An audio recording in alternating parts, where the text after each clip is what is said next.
خواتین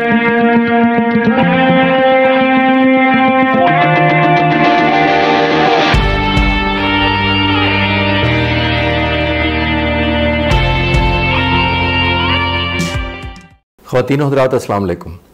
ہم میں سے زیادہ تر لوگ اپنے فرائض زمین پر اپنے دفتروں اور کام کی جگہ سے چند کلومیٹر کے دائرے کے اندر ہی رہ کر ادا کرتے ہیں، جبکہ فائٹر پائلٹس کی ڈیوٹی زمین سے بہت دور، بہت زیادہ رفتار اور بادلوں کے اوپر یا زمین کے بہت قریب اور کئی 100 کلومیٹر کے فاصلے تک پھیلی ہوتی ہے۔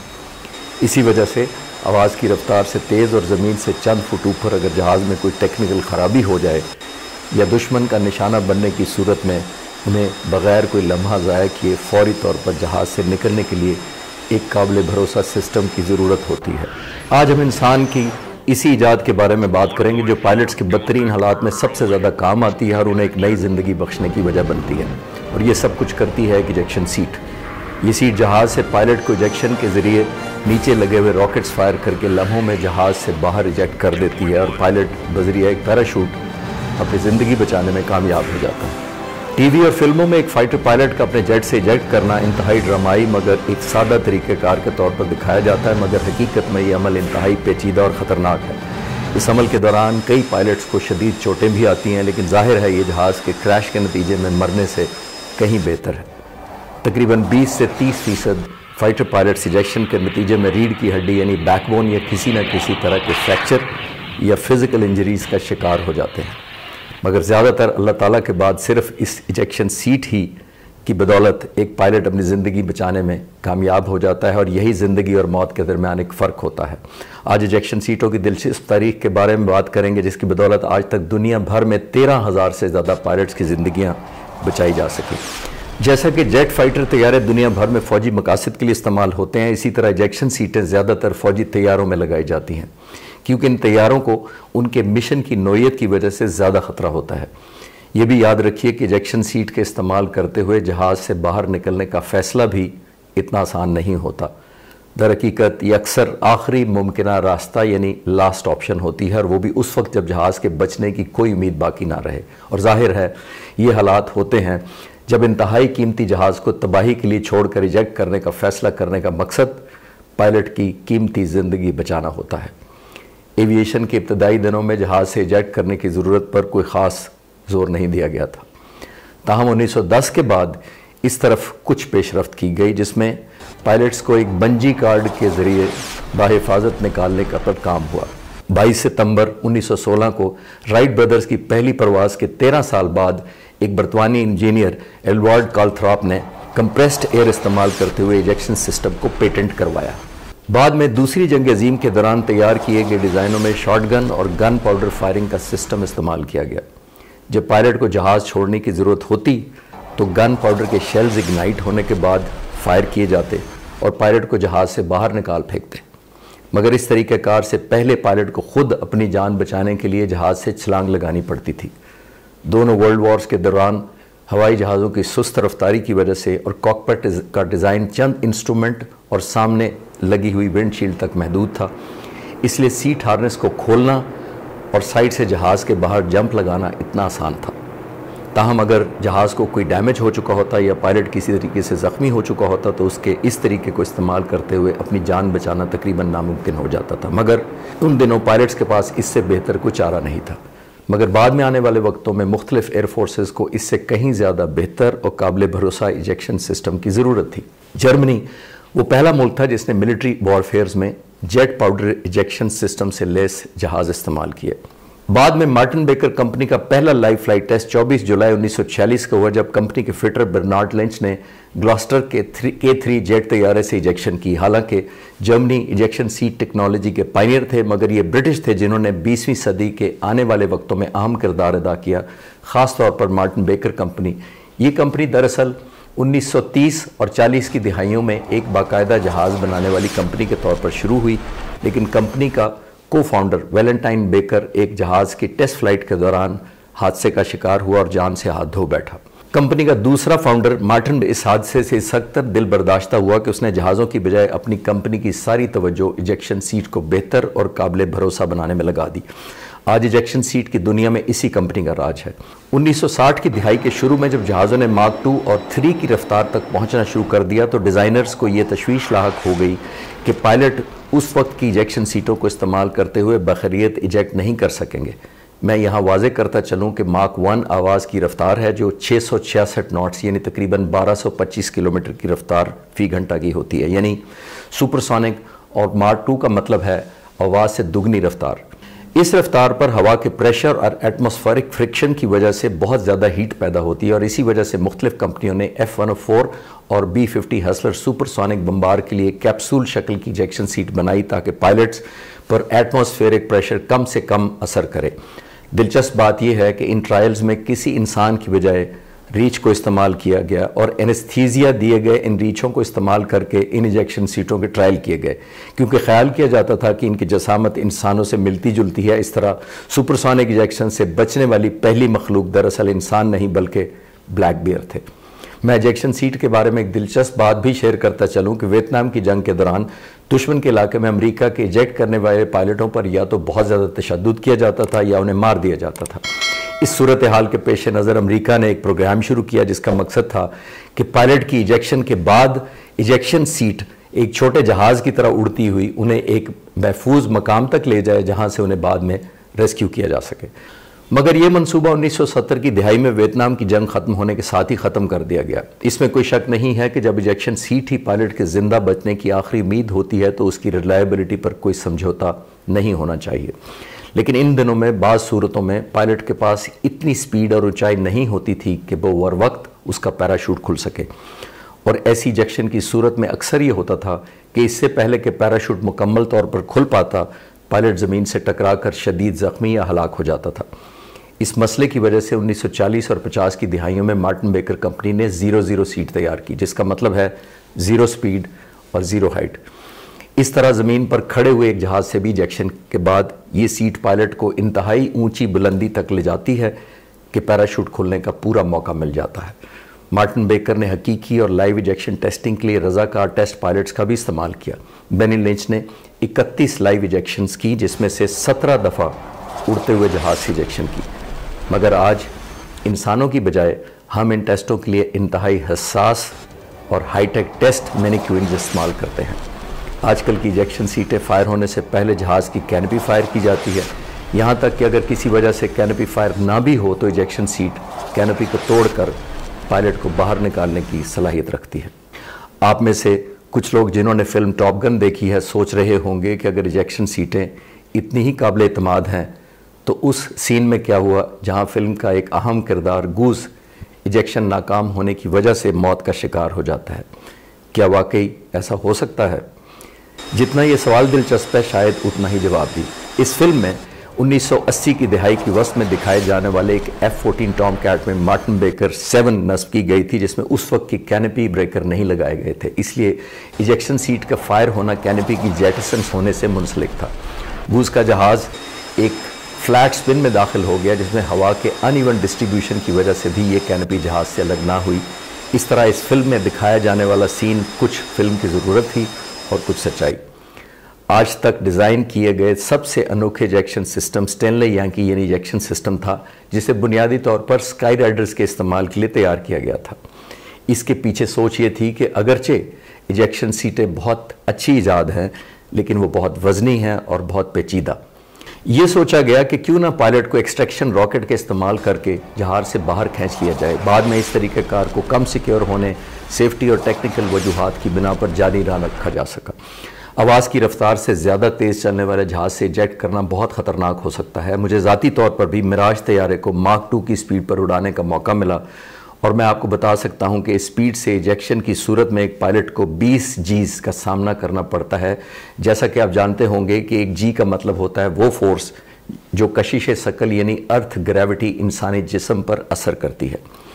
20 جیز یا 20 جیز کا مطلب یہ ہے کہ پائلٹ کا وزن اپنے نارمل وزن سے 20 گنا زیادہ ہو جاتا ہے جو ایجیکشن کے وقت پائلٹ کے لیے شدید نقصانات اور زخموں کا باعث بن سکتا ہے، اور اس سارے پریشر کا دورانیہ ہوتا ہے صرف 0.2 سیکنڈ۔ اسی وجہ سے جو پائلٹ جیٹ طیاروں سے ایجیکشن کرتے ہیں ان میں سے کچھ مختلف انجریز کا شکار ہو جاتے ہیں۔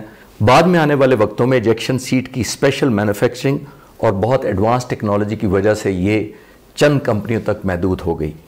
اسی وجہ سے سیٹ ڈیولپمنٹ اور ٹیسٹنگ میں شامل کمپنیوں کی تعداد میں آنے والے سالوں میں بہت کمی ہو گئی اور ان چند کمپنیوں کی مارکیٹ میں اجارہ داری ہو گئی۔ امریکہ کی کولن ایروسپیس، انگلینڈ کی مارٹن بیکر، روس کی NPP زیڈوزا، چائنا کی ایروسپیس لائف سپورٹ انڈسٹریز اور چیک ریپبلک کی EVA شامل ہے۔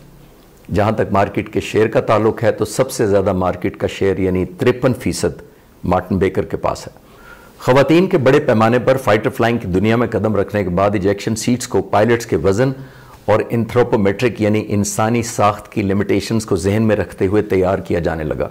مثال کے طور پر ماڈرن سیٹ میں ایک پائلٹ کا وزن 55 سے 120 کلو گرام کے درمیان ایڈجسٹ کرنے کی آپشن ہے۔ اسی طرح پائلٹ کا قد 5 فٹ 1 انچ سے لے کر 6 فٹ 4 انچ تک ہو سکتا ہے۔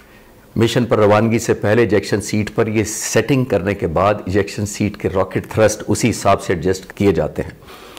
بہترین ٹیکنالوجی کے باوجود دنیا کے بہترین فائٹر جہاز بھی کسی ٹیکنیکل فیلئر کا سامنا کر سکتے ہیں اور پائلٹ کے لیے یہ ممکن نہیں رہتا کہ وہ اپنے جہاز کو بچا سکے۔